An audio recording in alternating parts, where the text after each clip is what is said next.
Eh bien oui, Catherine, effectivement, je vis sur des péniches depuis près de 20 ans. Autrefois, j'avais une Fraissinet de 47 mètres de long sur 2 étages. Aujourd'hui que j'habite entre le Colorado et Paris, j'ai un brise-glace en acier qui date de 1914, qui mesure 24 mètres sur 5 mètres à peu près, sur un seul étage, donc très navigable, qui peut passer sous tous les ponts et dans toutes les écluses.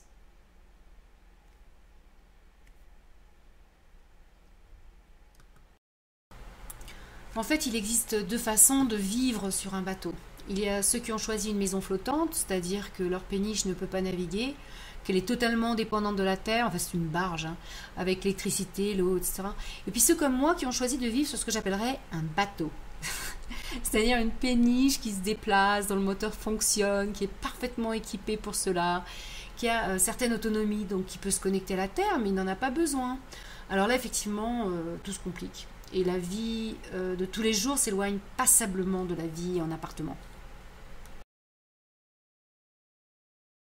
Oui, eh bien quand vous rentrez chez vous, il y a le chien qui attend devant la porte. Eh bien moi, ce sont mes signes qui m'attendent.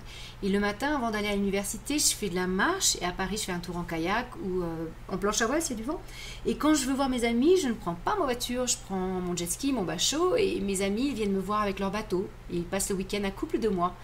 Vous dînez avec vue sur le jardin, moi je dîne avec vue sur la Seine, vous regardez les Flatirons et moi je regarde la Tour Eiffel.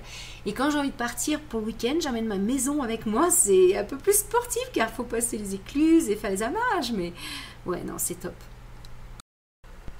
Ben, pour l'eau, Pas tout à fait. En fait, dès qu'on se penche sur les problèmes d'intendance, ça se complique.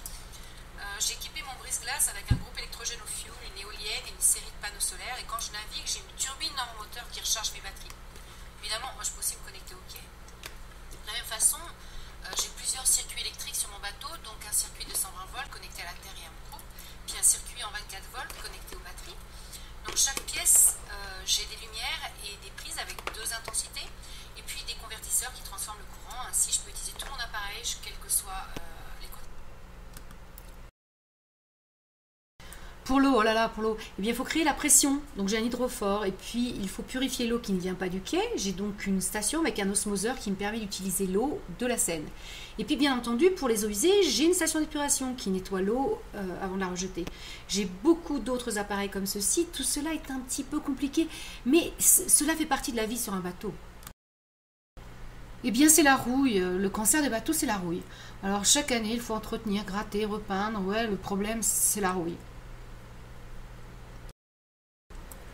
Ah bah ouais, c'est humide, surtout l'hiver. On a bien entendu l'humidité de la Seine, comme n'importe quelle habitation située près de l'eau.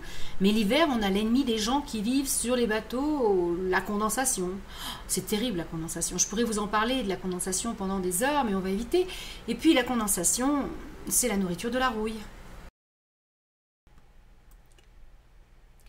En fait, c'est génial. Ce serait parfait s'il n'y avait pas la rouille.